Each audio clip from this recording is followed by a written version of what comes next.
Selamat pagi. Today is Thursday and I'm in the office. We are on our Me versus Me Lots of Growth stream. Second day of October. We tried out our mobile mobile setup yesterday. That was a laggy stream. So I promise you I won't be using my mobile setup that way again. I'll find another way to get that done.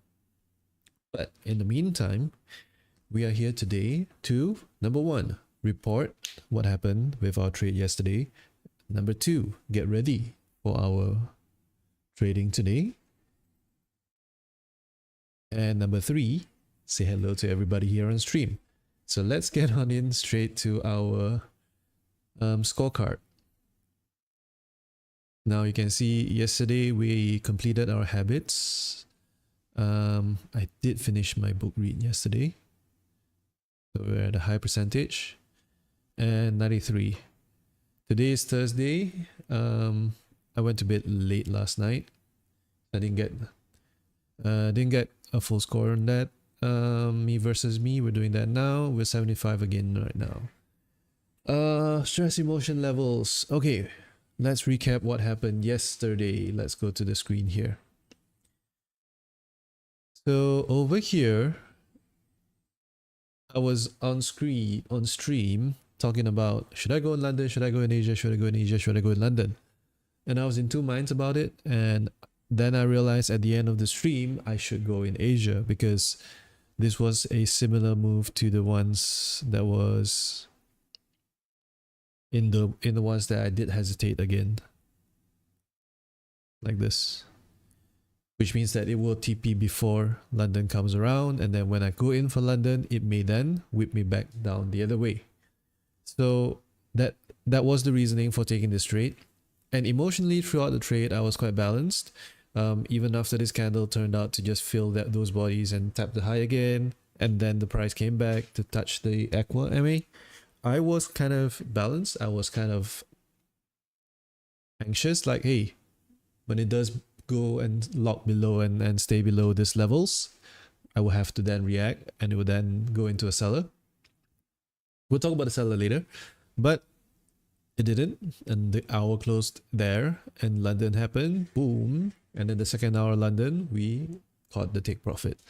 So it was a 1 hour yesterday, which recaps our week. London 1 hour Monday, Asia minus 1 hour Tuesday, and then Asia plus 1 hour Wednesday. So we are at 1 hour plus this week.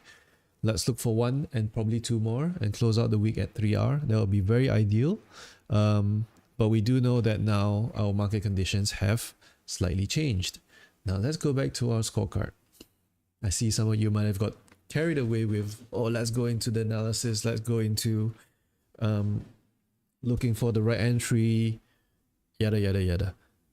And I do have that as well. I want to share that with you. Like, I'm no robot, and having this to the side screen, because you guys are on dual screen, you're on here, hi, webcam is over here, my chart is on the second screen, and I used to have it always on the same chart on the same desktop, but now I've switched to two desktops, meaning like those not virtual desktops, but like Windows allows you to have multiple desktops. So I have one desktop for trading, and that's what I do now. And then I have another desktop for all my paperwork. So when I switch to that desktop, I don't see the chart. And that's quite important. So, because you need to be aware of what triggers you and how you need to counterpunch it. So that is part of your edge. Being aware of your tendencies, being aware of how you're gonna react to those tendencies. Because it used to be that I was on this constant loop of, once I get triggered, I will go down that path. It was almost kind of like a written TV series, you know, CSI. What is the next episode going to be like? It has its own structure. So every time there's a trigger, when A happens, I'll do B and C. When D happens, I'll do E and F. And it happens every time and time again. I've had positive triggers and I've also had negative triggers. These are the two triggers you have to be aware about. I'm sharing some of these nuggets here, so it's quite I'm gonna have to come back and get all this out again. Don't worry, I'll make a video about it. I'll always make a video. Video note AI. Mentally prepared, balanced, and patient. I must admit, yesterday and in the stream, I was slightly imbalanced because of the quality of the stream. You can see today I'm quite a lot calmer. I'm in the zone. I'm in the it's the zone. I'm in the office. And detached from the outcome. I was detached from the outcome yesterday, which is why I just decided, hey, to heck with it, we'll go with Asia. Reasons being whatever I just shared. So that's the same idea we have today. And given the conditions we have today, how are we going to detach from the outcome? By focusing on the processes. By focusing on the ticks that we have here. Of course, I can add more ticks to the left. And I will. But having the quick wins allows you to then focus on other things. Anticipate C game triggers. Overtrading. As we go into a slightly consolidation range, there might be triggers up and down, and that is where I may get triggered into a trade. That said, the opposite is also true, where in a range, I just hesitate and wait for the best sell high, buy low, you know. You see the highs and the lows, right? So now you're always waiting for the best position, and then you end up not taking any position and the price goes without you. So being balanced in that aspect is also something I want to be aware about, conscious about. So pre-market, distractions removed. Forecasting and setup conditions. Let's head back to the market. Now, let's recap. It's been a buyer, it's been a buyer, it's been a buyer, it's been a buyer all month long. Every orange line is a week. That's 1, 2, 3, and a half weeks. Actually, it goes beyond that. 5 weeks of up. So this market is due for somewhat of a consolidation, especially being a new month, and the NFP coming in at tomorrow. All this stuff is coming to play. So volatility is going to go shrinking down, but it doesn't mean that it doesn't respect the rules of the game. Now, what I do notice now is the price is well within Wednesday range, closer to the supports, but it is also stuck under Tuesday's high. And when I look closely, there's a hook back on the MA, which means that for the up to happen, it needs to hook back up the other way.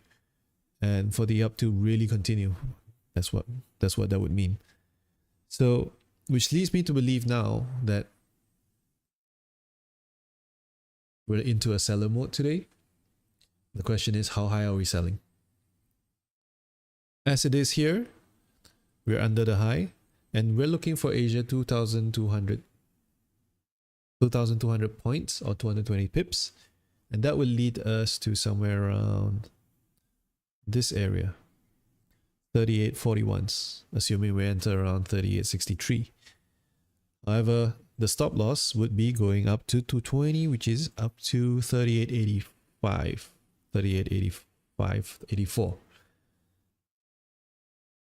Yeah. Okay. Oh, you go take a drink. Take 5 minutes. I'll get with you. Okay. So the only risk is that the price pulls up during Asia and then drops during London. That will be the only risk. Should it drop during Asia, the other risk is it doesn't hit the full TP and then it pulls up during pre-London or London, and then it drops after London. So that will be the risk of going in early today. This being that the price is about 60 pips away from the low, or 600 pips away from the low, and our TP is about 1.5, 2 times that, 3 times that. So I'm a seller today. I'm still deciding on whether to go Asia or London. I'm tempted to go to Asia because this is still not a long ranging yet. This could be a very sharp pull down, range, fulfill back up, and then we'll see a move during NFP. My intuition is, should the price stay above at the end of the day, it would be a buyer. But as of now, there is still some sellers undone. I'm expecting that the price would hit the Monday high and the support of Asia on Tuesday before heading back up. I do also observe that Asia yesterday is sort of holding the price up, and today's price is sort of depending on where this candle lands. So that's why I'm actually quite hoping that this candle will close at white, because that would be more comfortable of a seller to me. But no matter what it is, until the MAs cross back above the Tuesday high level, I'm not a buyer. It may whiplash me out in and out today, but I'm prepared for that as well. So the only last consideration I want to share is about the lot sizing. Whether I'm going to use my full lot or whether I'm going to use a downsize. And that discussion I will have with myself. I'm tending towards full risk. I don't see a need to change the risk here because it's not a confirmed range yet. It is just day 2. Let me explain what I mean. So this is a trending day, a third trending day. So this is just the day 2. Day 1 trending, day 2.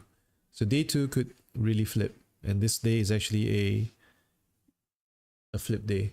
So I'm expecting the momentum to continue back in within Tuesday, attempting the lows of Wednesday again before going back the other way. And should that fail to happen, we'll take a loss according to the processes. So those are the A+ plans that we talk about. Sometimes the plan may not sound like that convincing pre-trade, and even mid-trade it might not sound convincing, but it is what the process calls of us. Visualizing the outcomes and in sync with the market and the process. So we're up to the same scoring as we usually are pre-session, the mid-60s, and the only thing left is for us to check off all of this as we execute, as we report, and as we stay accountable to the processes. Today has been quite the episode. I quite enjoy this seat actually. My promise to keep this is to keep this within 10 minutes, and I'm over my due today. So that is it. We are done for our pre-session today. I am ready for the market. I'm ready to execute. Detached from the outcome. I'm ready to grow again. It is me versus me, you versus you. Shout out Dan Chong. And this is lots of growth. I'll see you guys next time.